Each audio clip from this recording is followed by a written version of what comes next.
ഇപ്പോൾ പ്രേക്ഷകർ സ്ക്രീനിൽ കാണുന്നത് ഈ ആർമി കണ്ണൂരിൽ നിന്ന് വയനാട്ടിലേക്ക് മൂവ് ചെയ്യുന്നതിൻ്റെ ദൃശ്യങ്ങളാണ്. നമ്മുടെ ഡിഫൻസ് PRO അയച്ചു തരുന്ന ദൃശ്യങ്ങളാണ് പ്രേക്ഷകർ ഇപ്പോൾ കാണുന്നത്. യഥാർത്ഥത്തിൽ അവിടെ സെർച്ച് ഓപ്പറേഷൻസ് നടത്താനും വയനാട്ടിൽ ദുരിതാശ്വാസം എത്തിക്കുവാനുമായി നമ്മുടെ സൈന്യം അവിടേക്ക് നീങ്ങുന്നതിൻ്റെ ദൃശ്യങ്ങളാണ് പ്രേക്ഷകർ ഇപ്പോൾ കാണുന്നത്. സൈന്യം എത്തിയാലുടൻ തെരച്ചിലുകൾ കുറച്ചുകൂടി നന്നായി നന്നായി ചെയ്യാൻ കഴിയുമെന്നാണ് നമുക്ക് മനസ്സിലാകുന്നത്. വലിയൊരു സംഘം സൈന്യം അവിടേക്ക് എത്തിച്ചേരുന്നുണ്ട്. അതുപോലെ ഈ ഏഴിമലയിൽ നിന്ന് നാവികസേനാംഗങ്ങളും ഈ സ്ഥലത്തേക്ക് എത്തിച്ചേരും. എന്തായാലും ദുരന്തം പെയ്തിറങ്ങിയ ഈ മണ്ണിലേക്ക് രക്ഷാപ്രവർത്തനം എത്തിക്കുന്നതിന് അതിസാഹസികമാണ്. കാര്യം ഈ പാലം ഒലിച്ചുപോയ സ്ഥലത്ത് സമാന്തരമായി പാലം നിർമ്മിച്ചാൽ മാത്രമേ ഈ കുടുങ്ങിക്കിടക്കുന്ന ആളുകളെ രക്ഷപ്പെടുത്തി ഇങ്ങേക്കരയ്ക്ക് എത്തിക്കാൻ കഴിയൂ. അതിൽ ചില ആളുകളെ ഒക്കെ ഇപ്പോൾ ഈ വടം കെട്ടി എത്തിക്കാൻ കഴിഞ്ഞുവെന്ന് നമുക്ക് അവിടെ നിന്ന് കിട്ടുന്ന വാർത്തയിൽ നിറയുന്നു. അതുപോലെ ഇപ്പോൾ മെഡിക്കൽ കോളേജിലേക്ക് ഈ അപകടത്തിൽപ്പെട്ട ഒരു കുട്ടിയെ കൂടി മാറ്റുന്നു എന്നാണ് അറിയുന്നത്. എന്തായാലും 76 പേരുടെ മരണത്തിന് സാക്ഷ്യം വഹിച്ചു ഈ ദുരന്തം. ഇതുവരെ ഇനിയും കുറച്ചധികം ആൾക്കാരെ കാണാനില്ല. പല ആളുകളും പല വീടുകളിലും കുടുങ്ങിക്കിടക്കുന്നു എന്നാണ് വാർത്തകൾ വരുന്നത്. ചില ആളുകളെയൊക്കെ രക്ഷപ്പെടുത്തുവാൻ വേണ്ടി രക്ഷാസേനയ്ക്ക് അവിടേക്ക് എത്താനും കഴിയുന്നില്ല. എന്തായാലും ഫയർഫോഴ്സും അതുപോലെ NDRFും വളരെ സജീവമായി ഏകോപനത്തോടെ തന്നെ ഈ വയനാട്ടിലെ ദുരന്ത മണ്ണിൽ പ്രവർത്തിക്കുന്നു എന്നാണ് നമുക്ക് അറിയാൻ കഴിയുന്നത്. ഇപ്പോൾ സമീർ ബിൻ കരീം റിപ്പോർട്ട് ചെയ്യുന്ന മറ്റൊരു കാര്യം, ഈ മേപ്പാടിയിലെ വിംസ് ആശുപത്രിയിലേക്ക് ഒരു മൃതദേഹം കൂടി എത്തിയെന്നാണ്. ഒരു സ്ത്രീയുടെ മൃതദേഹമാണ് ഇപ്പോൾ എത്തിയിരിക്കുന്നത്. ഈ മൃതദേഹങ്ങൾ എണ്ണം കൂടുന്നു എന്നുള്ളത് നമ്മളെ ആശങ്കപ്പെടുന്നു. എന്നാലും സ്ഥിരീകരിക്കാത്ത മരണത്തിൻ്റെ കാര്യം 24 പറയുന്നില്ല. ഈ മേപ്പാടി വിംസ് ആശുപത്രിയിലുള്ള 3 പേരുടെ നില ഇപ്പോഴും ഗുരുതരമായി തുടരുന്നു എന്ന വാർത്ത കൂടി വരുന്നുണ്ട്. എന്തായാലും ഇന്നലെ രാത്രിയിൽ ഇന്ന് വെളുപ്പിന് 1 മണിക്കുണ്ടായ ഈ ദുരന്തത്തിൽ വലിയ മനുഷ്യഹാനിയാണ് സംഭവിച്ചിരിക്കുന്നത് എന്നാണ് നമുക്ക് ലഭിക്കുന്ന വിവരം. KR ഗോപികൃഷ്ണൻ കൂടി അല്പനിമിഷങ്ങൾക്കകം നമുക്കൊപ്പം ചേരുകയാണ്. മാത്രമല്ല മേപ്പാടി CHൽ ഇപ്പോൾ 48 മൃതദേഹങ്ങളുണ്ട്. അതിൽ 28 പേരെ തിരിച്ചറിഞ്ഞു എന്നാണ്. വൈത്തിരി ആശുപത്രിയിലെ 1 ഈ മേപ്പാടി വിംസ് ആശുപത്രിയിലെ 9 നിലമ്പൂരിൽ 25 ആകെ ഇപ്പോൾ 83 മൃതദേഹങ്ങൾ കണ്ടെത്തി എന്നാണ് ഇപ്പോൾ ലഭിക്കുന്ന വിവരം. മരണം 83 ഉയർന്നു എന്ന ഏറ്റവും ഷോക്കിംഗ് ആയിട്ടുള്ള വാർത്ത പ്രേക്ഷകരുമായി ഞങ്ങൾ പങ്കുവയ്ക്കുന്നു. മരണസംഖ്യ വയനാട്ടിലെ ദുരന്തത്തിൽ മരിച്ചവരുടെ എണ്ണം 83 ഉയർന്നിരിക്കുന്നു. ഇനിയും കുറച്ച് ആളുകളെ കാണാനില്ല എന്ന വാർത്തകൾ കൂടി വരുന്നു. അത്യന്തം ഷോക്കിംഗ് ആയ സമാനതകളില്ലാത്ത ദുരന്തത്തിൻ്റെ ചിത്രമാണ് വയനാട് നമ്മുടെ മുന്നിൽ ഉയർത്തിക്കാട്ടുന്നത്.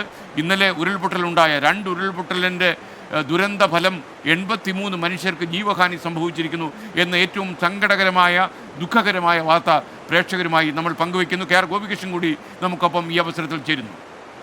SKN ഇപ്പോഴും ഉള്ളൊരു പ്രധാനപ്പെട്ട പ്രശ്നം എന്നത് രക്ഷാദൗത്യം ചില മേഖലകളിലേക്ക് മാത്രമായിട്ട് പരിമിതപ്പെടുത്തേണ്ടി വരുന്നു എന്നുള്ളതാണ്. അവിടെയാണ് മുഖ്യമന്ത്രിയുടെ നിർദ്ദേശപ്രകാരം ഡ്രോണും അതോടൊപ്പം തന്നെ ഡോഗ് സ്ക്വാഡിനെയും ഇറക്കാൻ പോകുന്നത്. ഇത്തരം ദുരന്ത മേഖലകളിൽ ഏതൊക്കെ മേഖലകളിൽ ആളുകൾ കുടുങ്ങിക്കിടക്കുന്നുണ്ട്, എവിടെയൊക്കെയാണ് അത്യാഹിതം കൂടുതലായി സംഭവിച്ചിരിക്കുന്നത്, എങ്ങനെയാണ് ഇത് പുനഃസ്ഥാപിക്കാൻ കഴിയുക, ഗതാഗതം പുനഃസ്ഥാപിക്കാനും ആശയവിനിമയത്തിനുള്ള സാധ്യതകളൊക്കെ എന്താണ് എന്ന് പരിശോധിക്കുന്നതിന് വേണ്ടിയാണ് ഡ്രോൺ സംവിധാനം ഒരുക്കുന്നത്.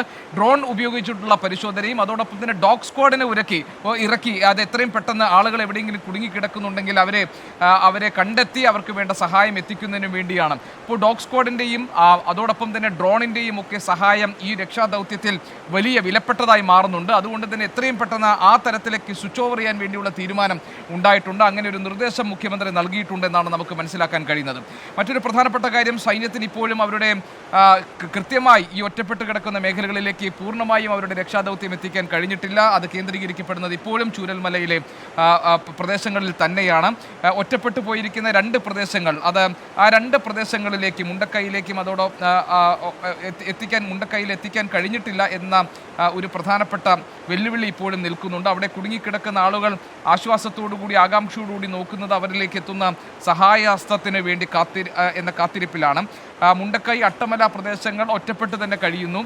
ഏതാണ്ട് 5-6 പേരടങ്ങുന്ന NDRFിൻ്റെ ഒരു ചെറു സംഘത്തിന് അവിടെ എത്താൻ കഴിഞ്ഞിട്ടുണ്ട്. അത് അതിസാഹസികമായി അവർ പുഴയുടെ കുറുകെ വടം കെട്ടി നടത്തിയിട്ടുള്ള രക്ഷാദൗത്യത്തിൻ്റെ ഭാഗമായിട്ടാണ്. അത്യാവശ്യം ഭക്ഷണം ഈ പ്രദേശത്തെ ആളുകൾ കുടുങ്ങിക്കിടക്കുന്ന ആളുകളിലേക്ക് എത്തിക്കാൻ കഴിഞ്ഞിട്ടുണ്ട് എന്നതിനപ്പുറത്തേക്ക് ഈ രക്ഷാദൗത്യം കടന്നു ചെന്നിട്ടില്ല.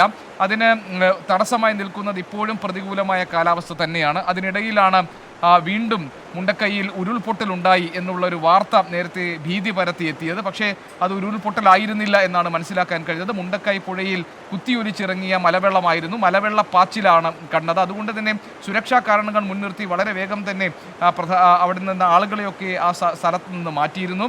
ഇപ്പോഴും രക്ഷാപ്രവർത്തനം, രക്ഷാദൗത്യം എന്നത് പൂർണ്ണ തോതിൽ ഈ രണ്ട് പ്രദേശങ്ങളിലേക്ക്, മുണ്ടക്കൈയിലേക്കും അട്ടമലയിലേക്കും എത്തിക്കാൻ സാധിച്ചിട്ടില്ല. അതിൻ്റെ കാരണം പ്രതികൂലമായ കാലാവസ്ഥ തന്നെയാണ്. അതിനിടയിലാണ് റെഡ് അലേർട്ട് നിലനിൽക്കുന്ന ജില്ലയായി വയനാട് തുടരുന്നു എന്നുള്ളത്. റെഡ് അലേർട്ട് നിലനിൽക്കുന്നു എന്നത് അതിശക്തമായ മഴയ്ക്കുള്ള ഒരു മുന്നറിയിപ്പാണ് കേന്ദ്ര കാലാവസ്ഥാ വകുപ്പ് നൽകിയിരിക്കുന്നത്. ആ മുന്നറിയിപ്പ് നിലനിൽക്കുന്നത് കൊണ്ട് തന്നെ രക്ഷാദൗത്യം എന്നത് ഈ പ്രതികൂല കാലാവസ്ഥയിൽ അങ്ങേയറ്റം ദുഷ്കരമായിരിക്കും എന്ന കാര്യം സംശയിക്കേണ്ടതില്ല. ഇനി വൈകുന്തോറും വെളിച്ചം കുറയുന്തോറും രക്ഷാദൗത്യത്തിന് അത് മറ്റൊരു വലിയ പ്രതിബന്ധമായി മാറും. മഴ തോരാതെ പെയ്യുന്ന സാഹചര്യത്തിൽ ആളുകൾ ഏതൊക്കെ പ്രദേശങ്ങളിൽ കുടുങ്ങിക്കിടക്കുന്നു എന്ന് കണ്ടെത്തുന്നതിനോ അവരിലേക്ക് എത്തിപ്പെടുന്നതിനോ ഇപ്പോഴും രക്ഷ കാത്ത് കഴിയുന്ന ആളുകളെ ഏതെങ്കിലും വിധേന തിരികെ സുരക്ഷിതമായ ഇടങ്ങളിലേക്ക് കൊണ്ടുവരുന്നതിനോ ഒന്നും നമുക്ക് സാധിക്കാത്ത സാഹചര്യമുണ്ട്. അപ്പോഴും നമ്മൾ പ്രതീക്ഷ കൈവിടാതെ നിൽക്കുന്നത് സൈന്യം എത്തി നടത്താൻ പോകുന്ന ദൗത്യം ഫലപ്രദമാകുമെന്ന പ്രതീക്ഷയിലാണ്. ഏതായാലും പോലീസ്, അതോടൊപ്പം തന്നെ റവന്യൂ ഉദ്യോഗസ്ഥർ, ഫയർ ആൻഡ് റെസ്ക്യൂ വിഭാഗങ്ങൾ, NDRF സംഘം, അവർക്ക് പുറമെ സേനയുടെ സംഘം, ആർമി, നാവികസേന, അതോടൊപ്പം വ്യോമ നിരീക്ഷണത്തിന് വേണ്ടി പുറപ്പെട്ടിരിക്കുന്ന സംഘം, ഇങ്ങനെ ഒരു കൃത്യമായ ഏകോപനം ഈ രക്ഷാദൗത്യത്തിൽ കാണുന്നുണ്ട്, പ്രകടമാണ്. ആദ്യ മണിക്കൂറിൽ തന്നെ കൃത്യമായി രക്ഷാദൗത്യം തുടങ്ങി വെക്കാൻ നമുക്ക് സാധിച്ചിട്ടുണ്ട്. പക്ഷേ വെല്ലുവിളിയായി ഈ പ്രതികൂലമായ കാലാവസ്ഥയും തകർന്നടിഞ്ഞ ഗതാഗത സംവിധാനങ്ങളും ആശയവിനിമയ സംവിധാനങ്ങളും നമ്മുടെ മുന്നിൽ നിൽക്കുന്നു. പല ആളുകളും കുടുങ്ങിക്കിടക്കുന്നതിൻ്റെ ബന്ധുക്കളെ കുറിച്ചിട്ടുള്ള വിവരങ്ങൾ അന്വേഷിച്ച് ഞങ്ങളുടെ ഓഫീസിലേക്ക് വിളിക്കുന്നുണ്ട്. പല ആളുകളും സന്ദേശങ്ങൾ അയക്കുന്നുണ്ട്. അവരോട് പറയാനുള്ളത് നമുക്ക് ക്ഷമയോടുകൂടി പ്രതീക്ഷയോടുകൂടി കാത്തിരിക്കാമെന്നുള്ളതാണ്. ഹാരിസൺ മലയാളം പ്ലാന്റേഷനിൽ ഏതാണ്ട് 700 പേർ കുടുങ്ങിക്കിടക്കുന്നതായിട്ടുള്ള വിവരം നേരത്തെ വന്നിരുന്നു. വയനാട് ഗ്രീൻ വാലി റിസോർട്ടിൽ ഏതാണ്ട് 100-ലധികം പേർ കുടുങ്ങിക്കിടക്കുന്നു എന്ന വിവരം വന്നിട്ടുണ്ട്. മലയ്ക്ക് മുകളിൽ കയറി രക്ഷ തേടിയവർ ഏതാണ്ട് 150ഓളം പേരുണ്ട്. കിട്ടുന്ന വിവരമനുസരിച്ച് മുണ്ടക്കൈയിൽ തന്നെ ഏതാണ്ട് 250ഓളം പേർ സുരക്ഷിതമായി നിൽക്കുന്നുണ്ട് എന്നതാണ്. മുണ്ടക്കൈയിൽ ഭൂരിഭാഗം വീടുകളും ഒലിച്ചു പോയിട്ടുണ്ട് എന്ന വിവരവും വരുന്നുണ്ട്.